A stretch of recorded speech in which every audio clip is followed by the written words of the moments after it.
Alléluia,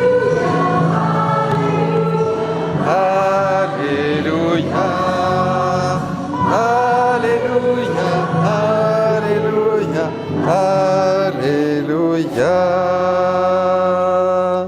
Qui mange ma chair et boit mon sang, demeure en moi et moi en lui, dit le Seigneur.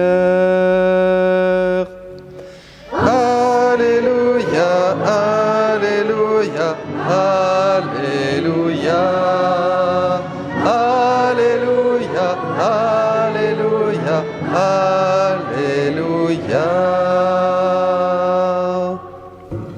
Le Seigneur soit avec vous. Lecture de l'Évangile de Jésus-Christ selon saint Jean.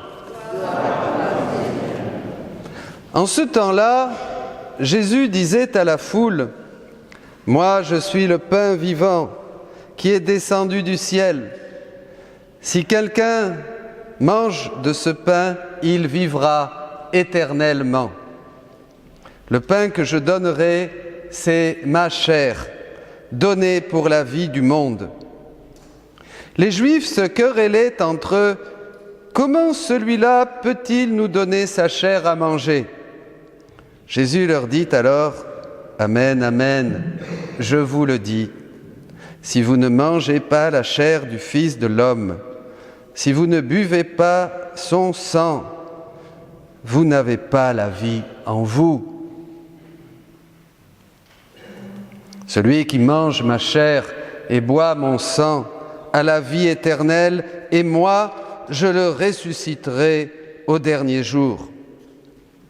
En effet, ma chair est la vraie nourriture, et mon sang est la vraie boisson. Celui qui mange ma chair et boit mon sang demeure en moi, et moi je demeure en lui.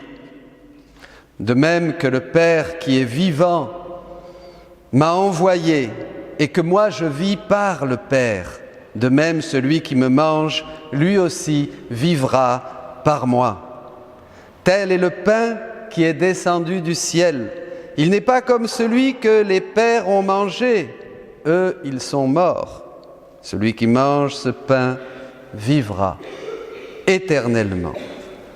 Acclamons la parole de Dieu. Louange à toi, Seigneur Jésus.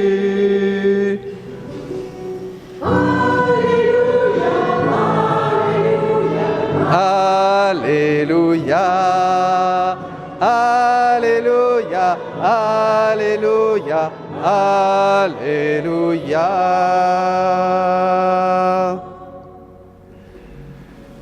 Merci Seigneur, merci. Quel évangile! On n'a pas idée de ce qui est écrit dans cet évangile.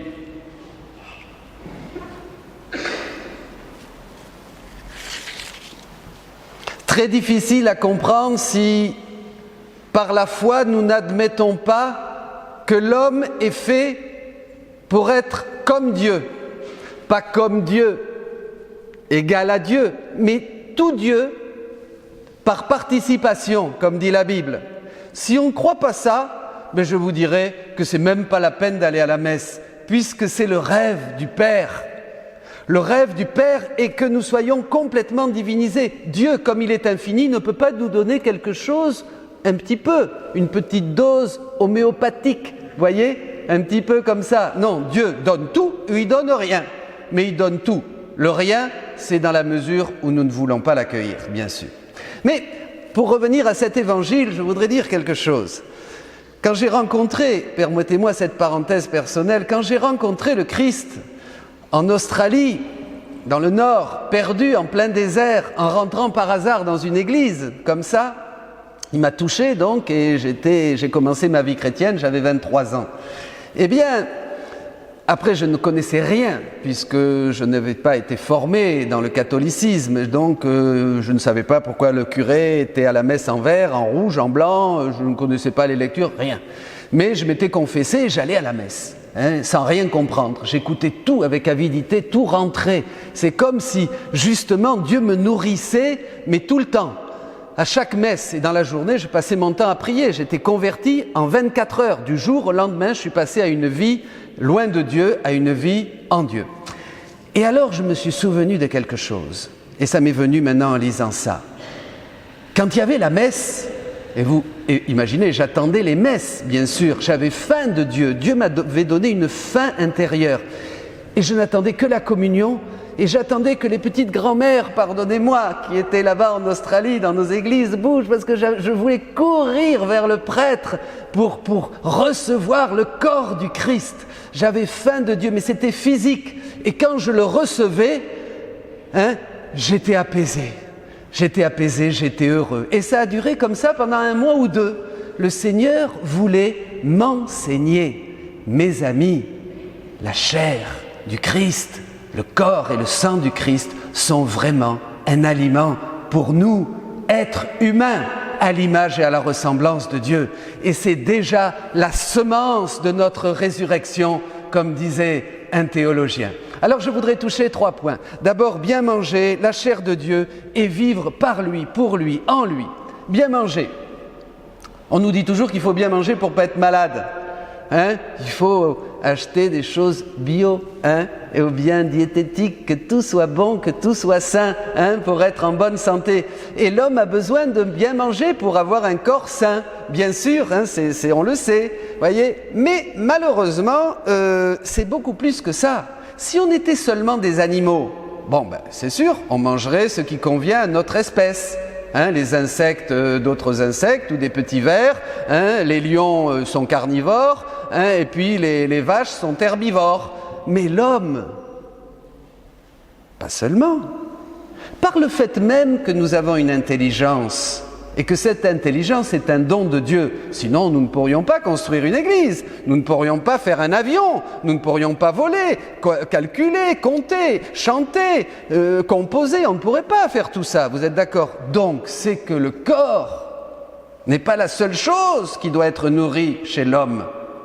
Son intelligence aussi. Et son intelligence, son cœur. Et son cœur, de quoi a besoin le cœur de l'homme? D'amour.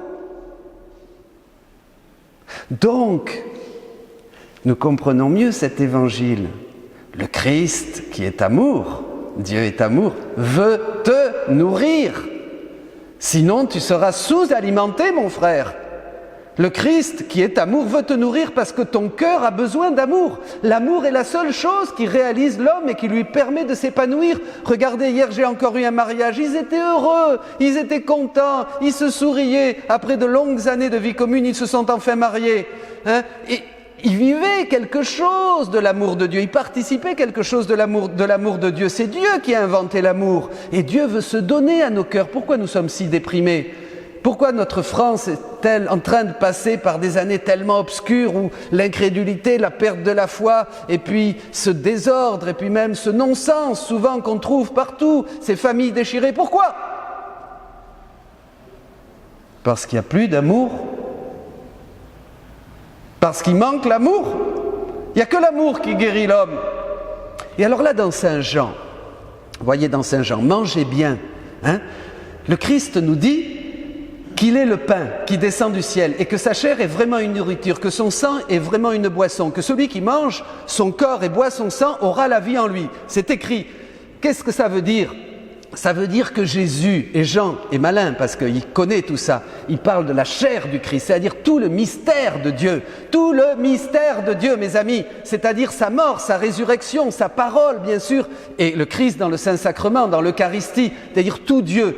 Dieu te dit, si tu veux grandir, si tu veux guérir, si tu veux vivre, je suis ta nourriture.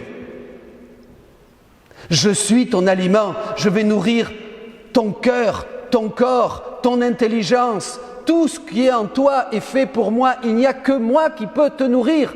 Le cœur de l'homme est fait pour toi et il n'aura de repos tant qu'il ne reposera pas en toi, disait saint Augustin. Est-ce que vous voulez vivre? Écoutez ça et vous vivrez, disait la deuxième lecture, ou la première. La deuxième disait, et là c'est important, ne vous enivrez pas des choses du monde.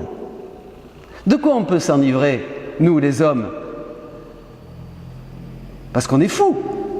C'est ce que dit la Bible. Si on n'a pas la sagesse de Dieu, on est fou. Le vrai terme, c'est fou dans la première lecture. On est perdu. L'homme qui n'a pas Dieu ne sait pas où il va. Thérèse d'Avila dit qu'il arrive dans un endroit, il ne sait pas ni d'où il vient, ni où il va. On est paumé. Sans Dieu, l'homme est paumé. Pourquoi? Et Benoît XVI le disait, parce que seul le Christ peut donner à l'homme sa vraie identité. Bon, ne vous enivrez pas de vin, mais aussi de nourriture, de pouvoir, d'argent. Tout ça, ça vous laissera frustré. Une jeune ce matin me disait « Je suis frustrée, je suis frustrée ». Et je lui disais « Cherche Dieu, cherche Dieu, cherche Dieu ». Regardez ces déprimes que nous avons, cette peur de demain, cette peur de la mort qui nous harcèle constamment, cette peur de la maladie, cette peur d'un manque, cette peur pour les autres, toutes ces peurs qui nous habitent.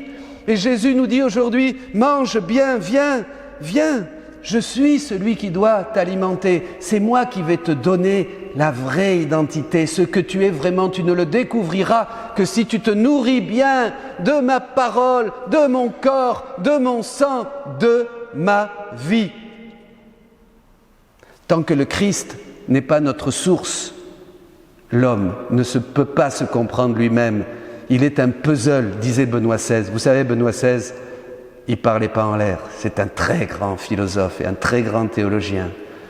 Un homme qui a tout passé en revue. Il disait, l'homme est un puzzle. Un puzzle. Des pièces partout comme ça. Tac, tac, tac, tac. Il ne se comprend pas. On ne peut pas se comprendre. Mais c'est génial ça. Je ne vous dis pas ça pour que vous déprimiez. C'est génial parce que si je ne peux pas me comprendre, tant mieux. Ça veut dire que j'ai besoin de Dieu, vous comprenez? Si je pouvais me comprendre, ça ne serait pas rigolo. Je resterais tout seul d'ailleurs. Mais le fait que je ne puisse pas comprendre qui je suis, où je vais, d'où je viens, ça veut dire que je suis fait pour le bon Dieu. Alléluia, alléluia, c'est ça la bonne nouvelle. Et alors Jésus vient et il dit, voilà, maintenant tu as compris que sans moi, tu vivras dans ta folie, tu vivras dans tes nœuds, tu vivras dans le labyrinthe de tes désirs, de ta volonté humaine, de ta volonté propre, de tes égoïsmes. Tu te nourriras de vin, d'aliments, de pouvoir, d'argent, de bêtises qui vont te laisser frustré, déprimé et de plus en plus barjot, on peut le dire. Vous voyez, on meurt malade. Moi, je te propose un autre chemin. Je suis le chemin. Je suis la vérité. Je suis la vie. Alors, on veut la vie. Regardez comme vous êtes beaux, vous tous ici, et vous tous qui écoutez. Vous êtes beaux. Vous êtes tellement beaux que Dieu se donne en nourriture à vous. Il suffit d'un petit oui. Pourquoi être comme les Juifs qui discutent et qui disent « Mais celui-là, c'est pas Joseph, c'est pas le fils de Joseph et de Marie. Mais qu'est-ce qu'il nous donne ce chair à manger? Mais il est malade celui-là. Mais qui c'est ce gars-là pour qui il se prend? Il dit qu'il est descendu du ciel. Il a un démon. Il a un démon. Ils disent même « C'est un ami des prostituées, des pécheurs. C'est un vilain. C'est un méchant. » Quand on n'est pas du côté de Dieu, c'est comme ça qu'on raisonne, les incrédules. On dit « Ah, moi, j'ai pas la foi. » Ah, t'as pas la foi? Eh bien, moi, je te la propose. À partir du 15 septembre, à Saint-Cyr-sur-Gironde, on va faire un atelier avec diapositives et tout, pour tous ceux qui ont mis la foi à la casse. Venez, vous allez voir, en 2 coups, hop, la foi, ça revient, ça renaît dans le cœur. Pourquoi? Parce qu'on est intelligent. L'ignorance tue, dit la Bible. Mon peuple meurt par faute de connaissance, dit le prophète. L'ignorance tue. Le problème qui fait mourir notre pays, notre France, aujourd'hui, où nous faisons mémoire de nos fidèles défunts, de ceux qui ont donné leur vie pour la France, eh bien maintenant, c'est cette ignorance. Donnez votre vie pour la France. Donnez votre vie pour la France, que chacun laisse ici les traces et laisse un monument historique d'amour, de vérité, de courage, de foi, de prière.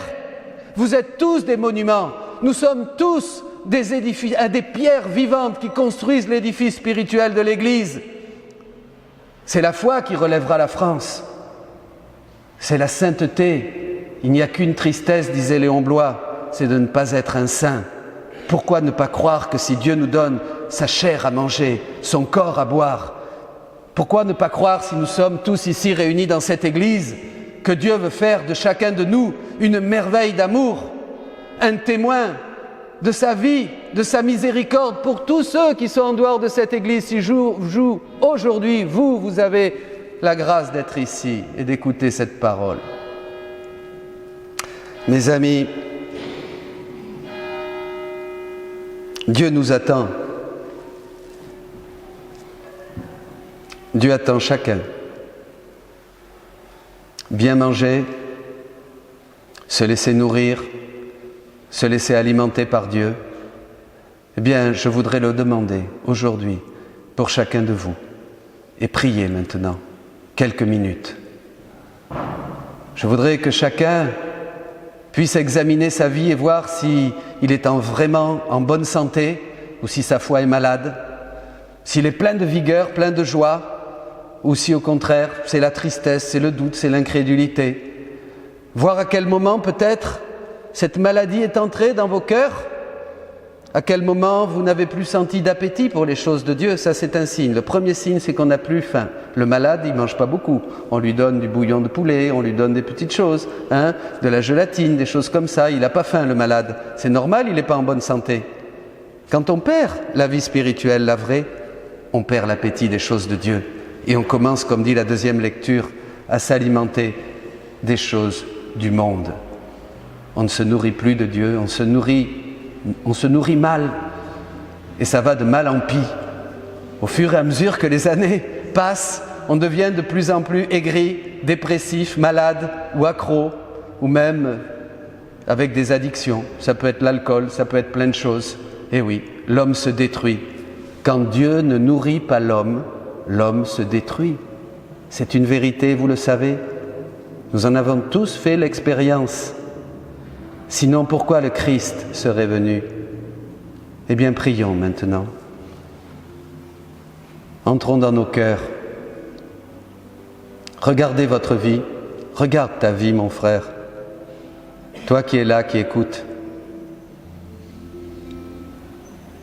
Regarde-la dans la lumière de Dieu. Dans la lumière de son amour, de sa miséricorde. Est-ce que Dieu est content de toi? Regarde-le comme il te sourit pour te dire « Viens, je suis à la porte, je frappe, ouvre-moi. Je veux manger avec toi, je veux te donner à manger. Je veux te donner ma lumière, mon amour, mon corps, tout mon être, ma vie divine. Tu es fait pour moi, tu es mon petit, tu es ma petite fille. Je t'aime comme la prunelle de mes yeux. J'ai tout donné pour toi. J'ai tout souffert pour toi. Je me suis donné moi-même sur la croix et maintenant je me donne à toi dans ce sacrement où je suis comme en prison, seul, dans tous ces tabernacles des églises où vous me laissez seul, où je n'ai personne qui me visite, où il n'y a rien d'autre que le métal froid du tabernacle. Tu ne vois pas que je souffre parce que je t'aime, parce que j'ai besoin de toi? Pourquoi restes-tu dans cette ignorance? Si aujourd'hui cette parole, ma parole est la vérité vous rendra libre. Cette parole qui veut faire de toi un disciple résonne dans ton cœur, tu l'écoutes, tu l'entends. Et aujourd'hui tu as entendu qu'il fallait profiter de ce temps de la vie, parce que la vie est courte, elle est brève. Tu as encore le choix. Tu peux encore dire oui ou non. Tu peux voir le ciel s'ouvrir au-dessus de toi dès cette vie, ou tu peux le voir fermé. Pense que bientôt tes jours sont comptés et que bientôt je vais te demander qu'est-ce que tu as fait pour moi? Est-ce que tu as cru? Je l'ai dit, celui qui croit en moi aura la vie éternelle. Je vis par le Père, et si tu manges ma chair et bois mon sang, tu vivras par moi. Je serai ta source, je serai la source de ton intelligence, je te permettrai d'être et de voir la lumière qui est devant toi. Je suis la lumière du monde. Crois en moi et tu vivras. Écoute ma parole, dit le Seigneur. Et si aujourd'hui des pensées tourne autour de toi, l'incrédulité, le doute, l'énervement même, la colère peut-être. Ils ont été en colère, tu sais, contre moi. Ils m'ont haï jusqu'au bout. Même les miens m'ont abandonné. S'il y a des pensées qui sont mauvaises dans ton cœur, eh bien sache qu'elles ne viennent pas de moi, ni même de toi. Parce que moi, je te dis, je t'aime et je t'aimerai toujours. Et je n'attends qu'une chose, c'est que tu répondes à mon amour, que tu me donnes ton cœur, que tu me donnes ta vie. Ne résiste pas à mon amour. Comment résister à un amour infini comme le mien? Comment résister à un amour qui s'est montré ouvert sur la croix? Comment résister à un amour qui est tous les jours là, dans le tabernacle et qui t'attend? Aujourd'hui, si vous écoutez ma voix, n'endurcissez pas votre cœur, mais ouvrez-le au Seigneur. Viens Seigneur et bénis notre France. Libère la France en ton nom, Jésus, de cette incrédulité massive qui caractérise tellement aujourd'hui notre société. Fais-la sortir, Seigneur, de cet aveuglement et qu'elle voie que déjà ceux qui t'aiment resplendissent comme des justes dans le royaume des cieux. Aujourd'hui, nous faisons mémoire de tous ces hommes qui nous précèdent et qui sont morts en luttant ici, dans ce pays, pour ce pays. Fais que leurs prières nous rejoignent. Seigneur, viens à notre aide. Relève notre France et qu'elle soit ce fleuron de l'Église, cette fille aînée de l'Église, que la parole de notre Saint Jean-Paul II résonne aujourd'hui dans tous les cœurs et que nous puissions donner une réponse. France, qu'as-tu fait de ton baptême? Amen.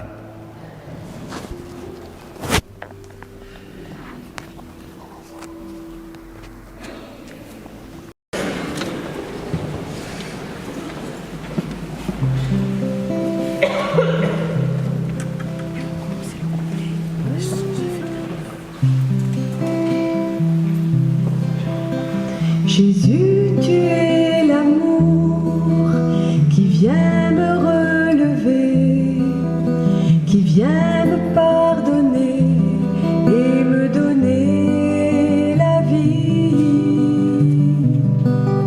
Jésus, tu es l'amour qui vient brûler mon cœur, m'enivrer de l'esprit et me donner la joie.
Je veux seulement être à toi.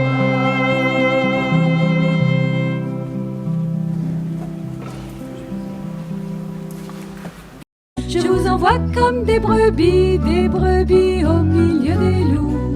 Je vous envoie comme des brebis, je serai toujours avec vous. Je vous envoie comme des brebis au milieu des loups. Je vous envoie comme des brebis, je serai toujours avec vous.